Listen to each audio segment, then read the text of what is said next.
Okay, so risk is any event that can be positive or negative, and when any of these things happen, it can have impact on one of the project objective.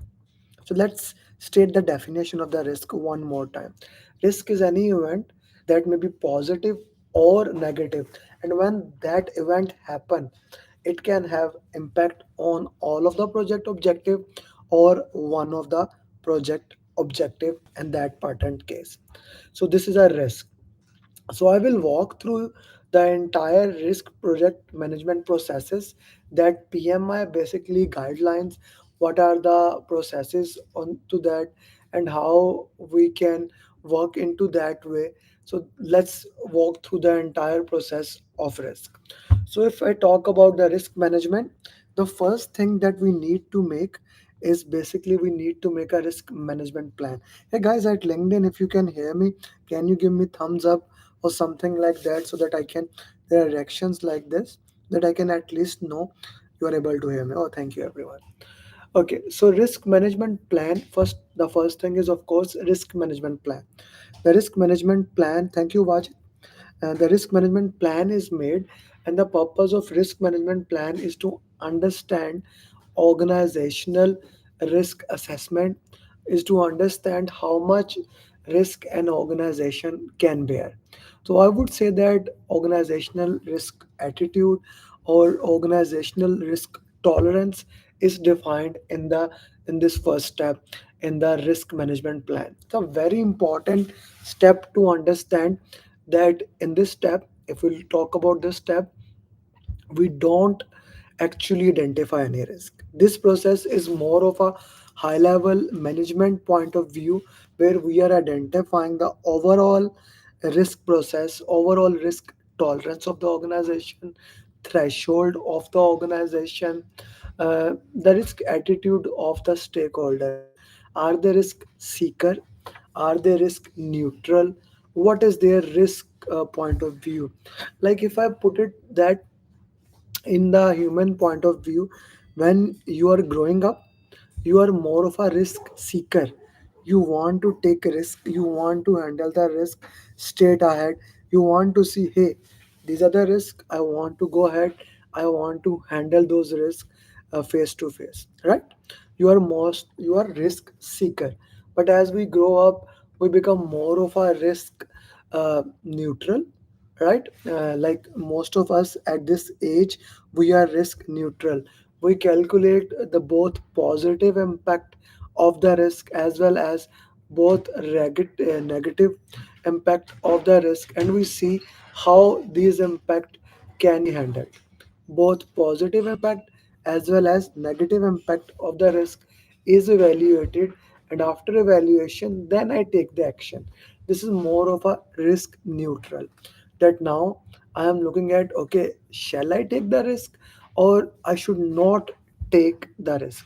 I look at the both of the intent onto that way. Then I, when I grow old, I become, okay, now I am a risk averse. I don't want to handle any kind of risk. I become risk averse into that nature. Okay, so risk seeker, risk averse, risk neutral. The organization also goes through those same features. If I talk about risk seeker, risk averse, risk neutral, so we need to look into that. Most of the time, government organization or banks, they are mostly risk averse, and startups, they are mostly risk seeker. So that's how the organization take into place, how the organization work into that way. Let's add few more things into that. Your risk management plan also talks about how the entire risk process is going to be handled. Now that's an interesting thing to look into, that how the entire risk process is going to be handled, that is defined by risk management plan. Once your risk management plan is done, it is approved by the steering committee or sponsor. Now we're in the business, now we can do that. If I talk about the five process group: initiation, planning, execution, monitoring and control, and closing. The risk, basically the risk management plan is happening in the planning phase. Then we go to the next step, and that is identification of the risk. Still, we will be in the planning process group. Here, this is, I would say, this is even more important than plan risk management. And the reason being, here we identify all risk. What are the risks in the project? We want to identify all the risk in the project. And why it is important? The more risk we identify, the more risk we are able to identify, the easier will it be to handle those risks. So we will use every single tool that is available to us to identify the risk. We will use, uh, of course, we will look into the risk management plan. We will use uh, organizational process as such, which includes but not limited to past lesson learned registers, the policies, the procedures, and of course, we will ask the experts, and expert judgment will be taken into consideration at this patent process. And then one of my favorite is enterprise environmental factor, that is EEF. I love to use the acronym of PASTEL. What are the political risk, economical risk, social risk, technological risk, legal risk, environmental, etc., etc. We will identify all the risk in the risk management process, and the purpose is basically to see what are the risks that we have in the entire process. So once we have identified all the risk, we will put those risks in the risk register. Acha, a very important thing, and yesterday I was having this discussion with my students in the group, that now we want to identify the risk owner, which document we will review. Put in the comment box if you can. What do you think, which document we will review to identify the risk owner? All the risk owner, all the risk owners, this is an important thing, all the risk owners, we get it from the risk register act as an input for that. So all the risk owner are from there, from the risk management plan. There was a question that risk owners are mentioned in the stakeholder register or no. No, risk owners are not mentioned in the stakeholder register. They should be mentioned in the risk register. They can be in the part of a risk management plan, but they should manage, they should be identified, put it into the risk register at this stage. Now we have all the risk with their potential risk owners, potential response. Now it's a very important step here. Not all risks are same. Every risk is different. We need to look into that. What are the risks in this process? Right? What are the risks in this process? So now we have to prioritize the risk. It's a very important thing. Not all risks are same. We have to prioritize the risk. There are two process in which we prioritize the risk. One is qualitative risk assessment, and the other is quantitative risk assessment. I'll repeat: qualitative risk assessment, and the other is quantitative risk assessment. Qualitative risk assessment mean you put the risk as high, medium, low. Qualitative assessment is there: high, medium, low. What are the most qualitative risk? What are the, once you have ranked the risk qualitatively, a very important thing here, when you are ranking the risk qualitatively, understand the human biasing. What is human biasing? If a risk is affecting me more, I will consider that risk as more important. So in qualitative risk, that thing can actually impact that. Okay, let's take it into the further step. Now you have ranked the risk qualitatively. Now in the next step, we have to rank the risk quantitatively. quantitatively Quantitative risk analysis is more of a optional step, and if you want to do that, if you want to do that, you need, you need to make sure that this is needed, this is important, this, we need to have a look into that, things like that. That is important, that we want to do quantitative risk assessment. There are multiple tools that we use at quantitative risk assessment like simulation, Monte Carlo, earned value, decision tree, and influence diagram. Through quantitative risk analysis, once we have done into that way, now we have ranked the risk. Both positive as well as negative risk are at our hand. Now the next step is basically to putting the response for those risks. So what are those risks? Let's put the response for those risks. So we have negative risk that is called as threat. We have positive risk that is called as opportunity. So what we will do for negative risk, we avoid the risk, trying to making the probability of zero or impact zero. Okay, that is for the negative risk.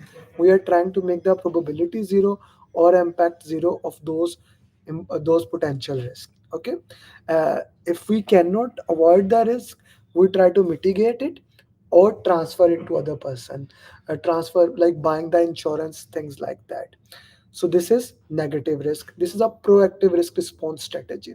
For positive, we exploit the risk, or we exploit the risk, or we enhance the risk. These are the positive risk. And then we have share. When we have a greater opportunity, we share the risk with other third party. If something goes about over tolerance, we actually escalate the risk. And then if we cannot handle the risk right now, we actually put the risk into the risk register with a response plan, contingency risk response plan. We called it as an active acceptance. Active acceptance there, that we have an active acceptance for that patent thing. Okay, so now we have now active acceptance for patent risk at our hand. Okay, and if we identify the risk and we don't make a plan for that, then we have passive acceptance. So we have identified the risk, we have ranked the risk, we have put response for those risks, we have set risk owner. So far, is it clear? People watching on YouTube put yes, and people on LinkedIn, if you can give my reaction. This session is supposed to be at LinkedIn, but I thought, okay, why not I put also live on YouTube? Okay, yeah, okay, Danish, Fatma, thank you everyone, Vasik and everyone else. Does that make sense? Thank you, Sangeeta. So now this is the entire planning. Now, in the execution phase, the risk owner will look for the trigger of the risk, and when the trigger of the risk occur, okay, we identify that the trigger of the risk has occurred. Now he will implement the risk response. He will implement the risk response, and after implementing the risk response, it's an important thing. Now we are in the monitoring and control. After implementing the risk response, we look for the residual risk. Okay, residual risk is the risk that is left after implementing the response of your primary risk left after the implementing response of the primary risk. Or you can have secondary risk, the risk that occur as a response of your primary risk. Okay, the risk that occur as a response of your primary risk. Okay, so we have so far primary risk, secondary risk. Throughout the process, we do risk review meeting. The purpose of the risk review meeting is to check the available risk, is to check the risk exposure, what are the risks that has occurred, and risk review meeting generate risk report as a result of that. We throughout the process, we do the risk audit to make sure no risk is left, like are we following the right processes or not. The purpose of risk audit is to make sure that are we following the right processes or not. Okay, so that is the entire risk management process for you. So I will revise the entire process. You make a risk management plan, you identify the risk, put in the risk register, then you rank them qualitatively and quantitatively, then you plan the response, both positive negative. Throughout the process, you implement the risk, look for primary, secondary risk and residual risk. You do risk audit, and you make risk report. Now, people at LinkedIn, YouTube, if you have any question, feel free to raise your hand. People at LinkedIn, feel free to raise your hand. I will be more than happy to answer any question. Okay, Tair Khosa is saying What is the difference between passive risk and issue? Okay, it's a very important thing. Passive risk are those risks which has been identified, but we did not plan for it. Whereas issues are those which we never identified and have no plan. So both passive risk and issues are treated in the same way. They are treated in the same way. Since we did not have a plan, we put them into we put them into risk issue log. We put them into issue log, make a response plan for it, and handle it accordingly. Okay, we make a risk response plan for it and handle it accordingly. So this is the process, or this is the difference between both of them. Like their nature is different, but the response plan for both of them is same. Tyrkos, is it clear? And anyone else, if has any question, please feel free to ask your question. I will be more than happy to ask.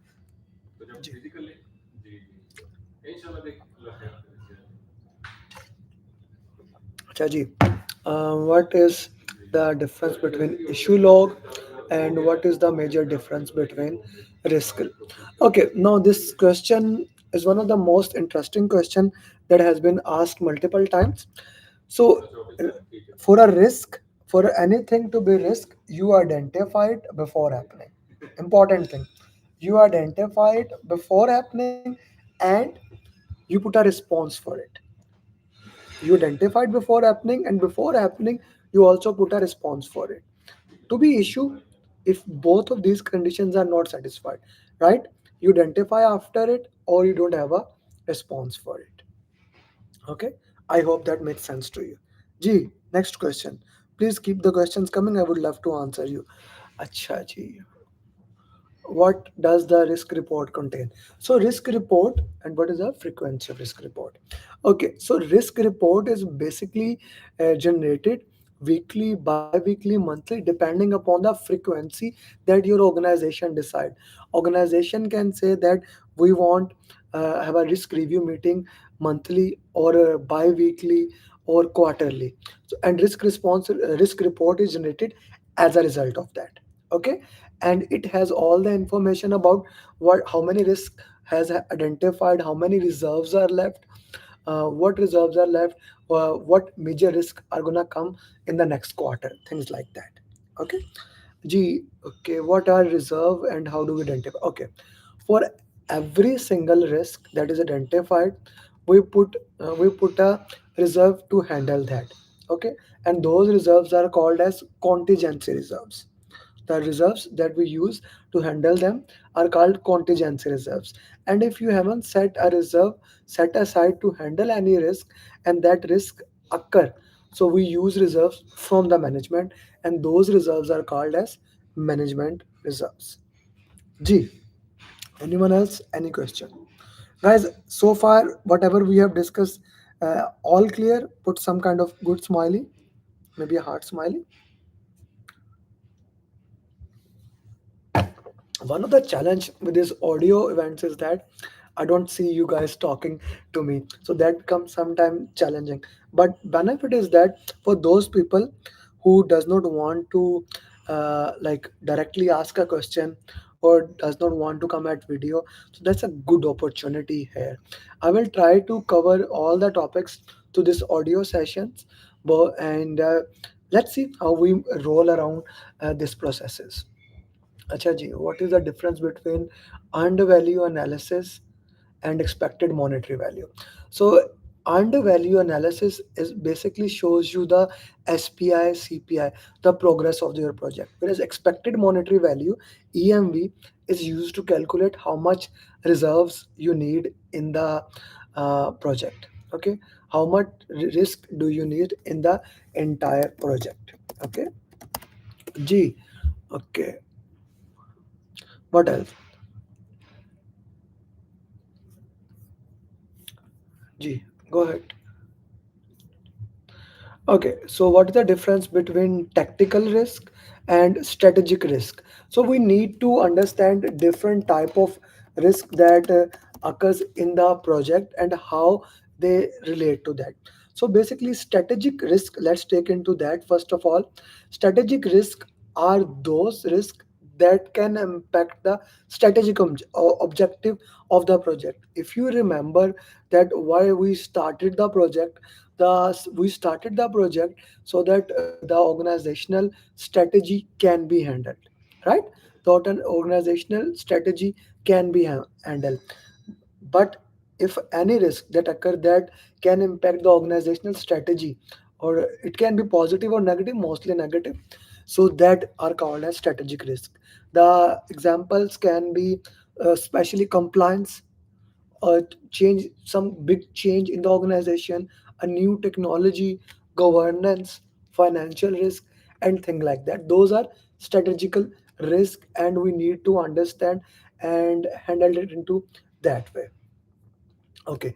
Whereas if we talk about tactical risk, it's a form of risk that can be positive and as well as negative. It is more uh, turned to that way. If something is exploited, if we have a vulnerability, how that can be handled into that patent way. I hope that is clear to you, Vasik. Gee, anyone else? Okay, I guess there are no more question for those students who are my PMP students. We are going to have a session, a coaching call today at 8 p.m. at Zoom, our premium coaching call. So I'll see you there. Those who are my risk management students like Fatima and other, looking forward that you become RMP and Vasik also in 2023. I had a conversation yesterday with Gulzar, making sure that every single person who have joined RMP program, they become RMP in 2023. With that, thank you very much. I hope you have enjoyed the event. I hope you have learned it. Do share this event and do put it in the comment that do you want me to do these event more and more, or once a week is fine. I would be looking forward for this answer. Thank you very much. And with that, God bless you. Bye bye.